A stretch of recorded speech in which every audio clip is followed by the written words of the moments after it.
You are now listening to the Pelicans post-game report. Flash report. What's up, B.I.? This is Will Guillory from The Athletic. Just so far, after your first few days of training camp, what do you think about your fit in Stan Van Gundy's offense, and how different is it than what you were asked to do last year? The actions are different.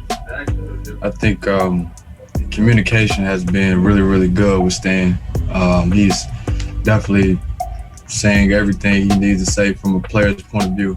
He puts himself in the player's spot and think of everything that they're thinking of and try to communicate to us that way. Every action we'll go through, what we'll be thinking about, so it's no confusion going on. So my transition with him has been pretty easy. He's communicating with me, telling me where to be, and when the ball is going to be in my hand, he's telling me where to be. When I'm off the ball, he's telling me where to be. So it's pretty explanatory what he's doing. Hey, Brandon, Christian Clark with NOLA.com. And just to kind of follow up on that, last year you played a lot at power forward. That was a lot because of the injury issues. But do you think, do you have any sense of the types of shots you get this year? Like, do you anticipate them being different types of shots than you were shooting last year? I think it all depends on me. I mean, I'm the one that creates the shots or go off the actions. But he knows my game. I think before he came here, he studied my game. He's an offensive coach, studied my game, and he just he's putting me in good positions where I can just do everything that I normally do.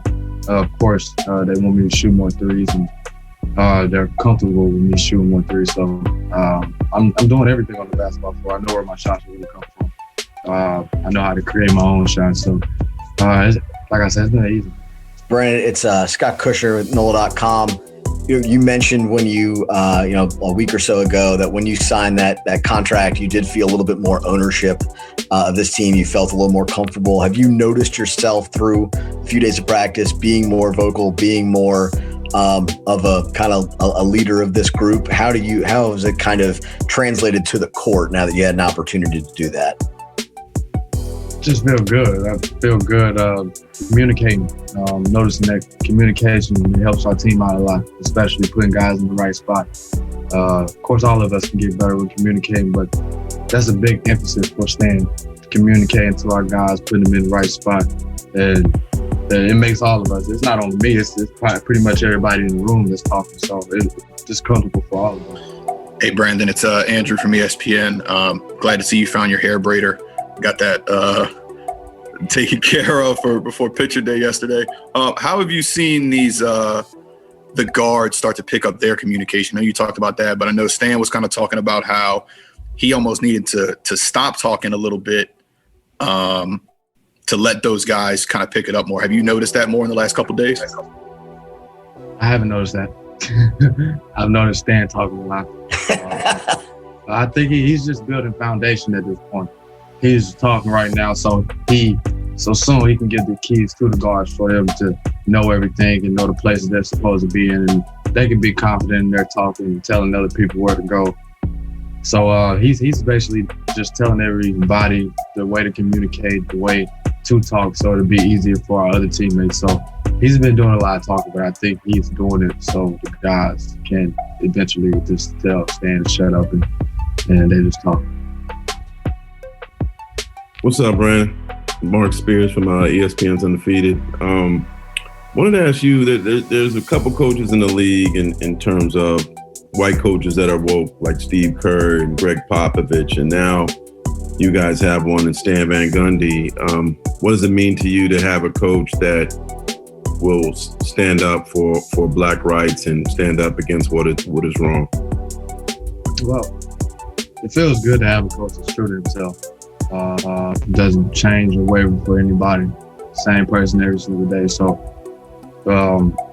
he stands for that.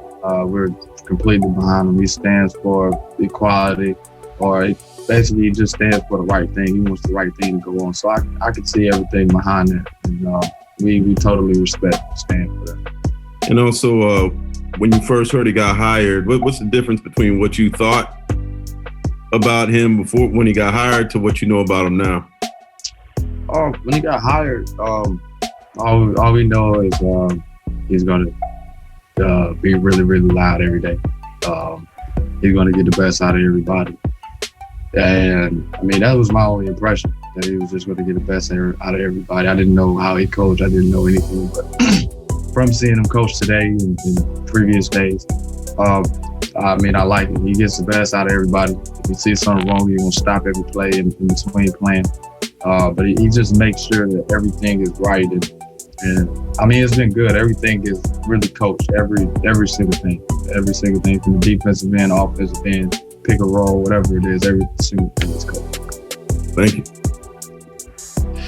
Hey, B.I., you just mentioned how, the team wants you, or the coaching staff wants you to take more threes this season. You went from 1.8 attempts the previous season to 6.2 per game last season. I mean, how much more do you think you could bump that up? And I mean, are you just comfortable just taking, even more than you took last year, which seemed like a lot, but you shot such a good percentage at that rate? I mean, I don't know. Whatever is going is going. If I'm in the mid-range and I'm knocking mid-range down all night, I'm not coming out of mid-range. If I make 5 threes, I'm going to shoot 10 threes. Whatever it is, or whatever I'm feeling that night, and whatever confidence my teammates has in me, and whatever confidence that I have in shooting the basketball, then I'm going to keep letting it fly. I like to score the basketball. I think it's pretty easy for me to score the basketball. So I'm going to shoot how many ever that I feel like this. Did you feel like you had kind of a good mix last year? I know people have talked about this, and you've talked about this yourself, about just being dangerous from all different levels of the court. I mean, did you feel like you had, not to say that it won't change this year, but you had a good mix as far as just being effective everywhere, mid-range, getting to the basket, and obviously shooting threes at almost 40%? I mean, I could have shot the ball at 3 a little bit better. I could have got to the basket. I think in previous years, I've gotten to the basket a little bit more. But I just plan to play the game how the defense is playing me, knowing that I have confidence on all 3 levels, whether it's shooting the ball from the three-pointer, from the mid-range, or getting to the basket. I'm just going to take whatever the defense gives me, and if they give me going to the basket, if they leave my teammates open, then it's a pass to my teammates, and I'm going to just play the game easy. Sure. Hey, Christian Clark, just one more real quick.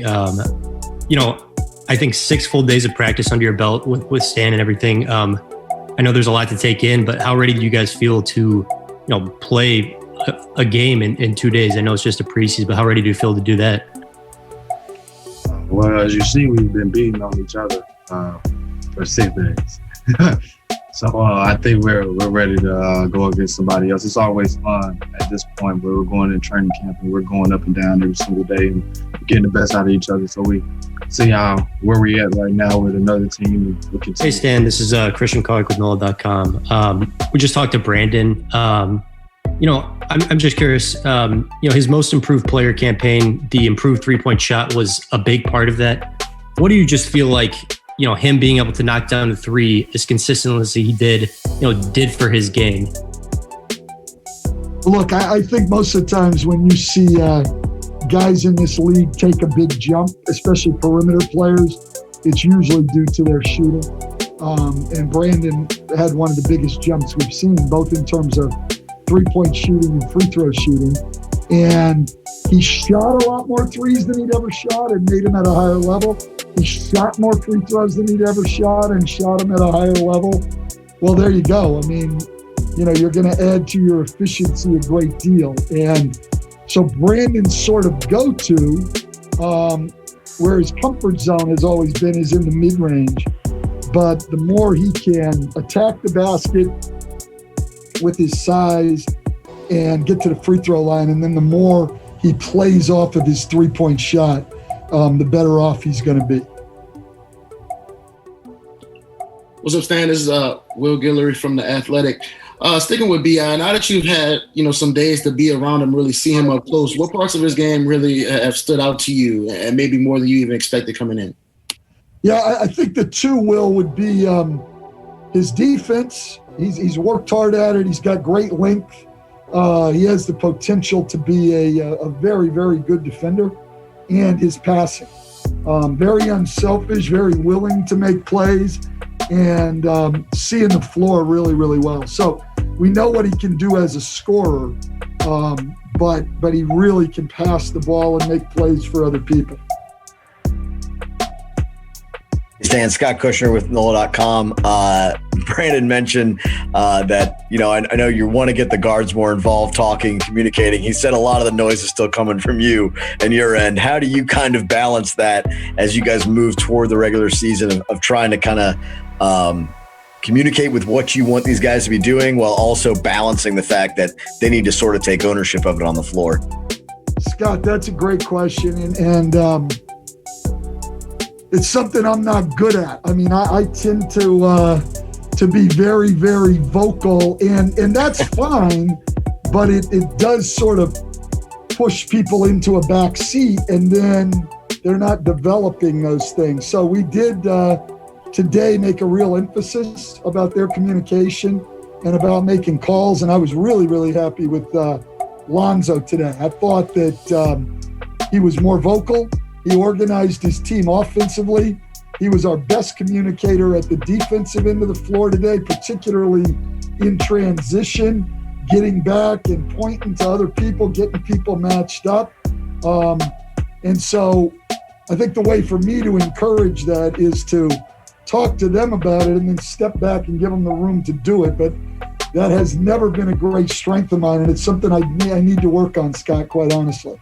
Is there, just to follow up quickly, is there a little bit of a training wheels aspect to it that you're allowed this year that maybe you wouldn't have in the past, considering home games are going to have 700 people at it? There might be some road games with 0 people at it, and they'll be able to hear you at a level that I'm certain they've never been able to hear you before. Well, yeah, except that, that's negated by 2 things. One of the things I'm noticing right now, Scott, is the mask makes it difficult. When there's even the sneakers going and everything, it's tough. And a lot of times what players are able to do, particularly when you're communicating them on dead balls, is as much about reading your lips as it is about what you're saying. Because the other team's shooting a free throw, you're not generally like yelling out the play. You're doing like, and they get it, but you can't do that now. And so the fact that it's quieter in the arena may help to some degree, but I think it's actually harder for them to get calls right now. I really do. Hey, Stan, it's Andrew from ESPN. You mentioned Brandon's passing. We've also talked more about Zion's ability to pass and be a playmaker. Do you foresee using both of those guys more so as facilitators and even in the half court, just kind of using their strengths that they have? Well, yeah, Andrew. I mean, they're both really good passers and playmakers, and we're happy with that. But I don't know if I'd call them facilitators. We want to put them in position to be able to attack, and then when help comes and they draw a second defender, make a play. But they should always be thinking score. And I think that's what the great players do is, they attack, they force you to help or make a rotation, and then they find open people. And I think we've got 2 guys who are both capable and willing to do that. I haven't seen them forcing plays. They're both played unselfishly, and they can put the ball on target to people. So I think we're blessed to have the guys that we have. Hey, Stan, Christian Clark here again. You mentioned the other day that Josh was a limited participant in practice. How's he just looked since then? Is there any update on him at all? He's been practicing full for the last, 3 practices maybe. He's done everything, and I think he's an absolutely vital part of what we're doing, Christian. I mean, he's a really tough guy, great rebounder on a team that struggles a little bit on the defensive boards, especially tough, smart, vocal, can make certainly a corner 3, shoots it really well, and knows who he is. And one of the great skills, I think, in the NBA that people don't talk about enough is guys knowing who they are. I think it is a big reason when you get beyond the stars that some guys thrive and others don't, is the guys who can know who they are, play to their strengths, stay away from their weaknesses, and they play well. And there's other guys who have as much talent, compete just as hard, all of that, but don't seem to understand who they are. And so they make a lot of mistakes, get themselves into a lot of bad situations. I think Josh has the strength of knowing who he is. We need big minutes out of him this year. He's a really, really good player. What's up, Stan? This is Will Guillory. You mentioned Lonzo today and how vocal he was, and Nikhil mentioned us when we talked to him about how you're pushing the guards to be more vocal. You want them to be a vocal presence on the court. Has that been your philosophy, ever since you've been a coach, that you want your guards to be really vocal? And if so, why is that important? Well, it has been, Will. And look, to me, one of the things I really value offensively is organization. I just think if we're organized to start a possession, I don't care if it's coming off an opponent's miss where you're more random or whether you're running set plays, like we need to be organized in what we do.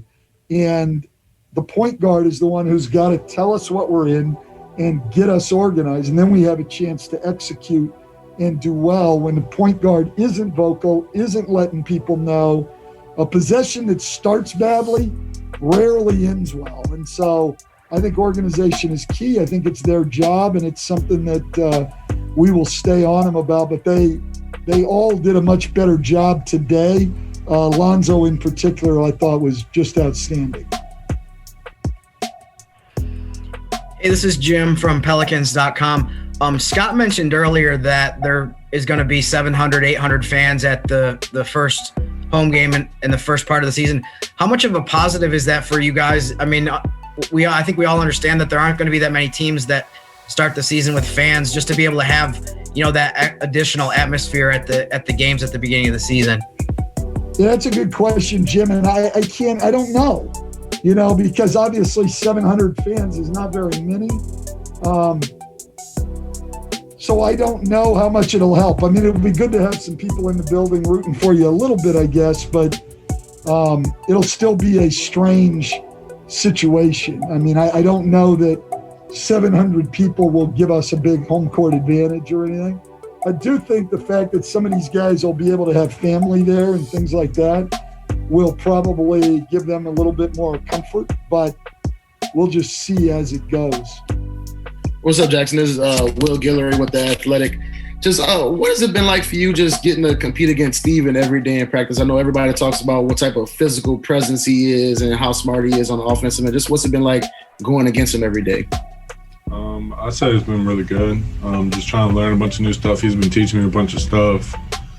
Just learning how to play against big guys like that, just how to use their weight against them, stuff like that. So I feel like it's been really good for me. Hey, Jackson, Christian Clark here at Null.com. Stan said, one of the things you guys continue to work on is just communicating a little bit more. Where do you feel like you guys are at in that department right now? I feel like we're getting better, but we still have a long ways to go, obviously. It's just training camp, so we're also getting used to playing with each other, all the new guys and the new system and all of that. So I feel like our talk's just kind of starting, and we're all still just kind of learning on what to say, but it's gone really well so far. Hey, Jackson, Rod Walker with NOLA.com. Going back to a Steven Adams question. How strong is Steven Adams? And also, you got any funny Steven Adams stories yet? Steve's probably the strongest guy I played against last year in the league, and it's definitely still the strongest guy probably in the league. Steve's just a funny guy, so just being around him's just, always something funny gonna happen. Like, he has that little Australian sarcasm to him, so it's pretty funny. Hey, it's Scott Kushner with the Times-Picayune. Stan said a little bit, he's trying to back off of yelling so much and let you guys kind of take some ownership out there of talking. How much is he involved in a play-to-play basis? How different is it for you, switching coaches from a style like Alvin had to a style like Stan has in this training camp? There's definitely a very big difference. Last year we were probably done each practice 45 minutes, but now we're here for 3 hours and then another 2 hours later. So it's definitely a lot different, but I feel like it's a lot better for us. What's up, Jackson? This is Will again from The Athletic. I know how important defense is as part of your game. So how much has it helped being around a coach like Stan who's stressing it as much as he has during training camp? And I'm sure probably pushing you to be better on that end. Oh, it's been great. Coach has been pushing me a ton with the defensive stuff. I'm just trying to learn right now and just get a lot better at it. I feel like it's coming along better though. So yeah, we'll see how it goes from there. Subscribe now and stay up to date for all things New Orleans Pelicans.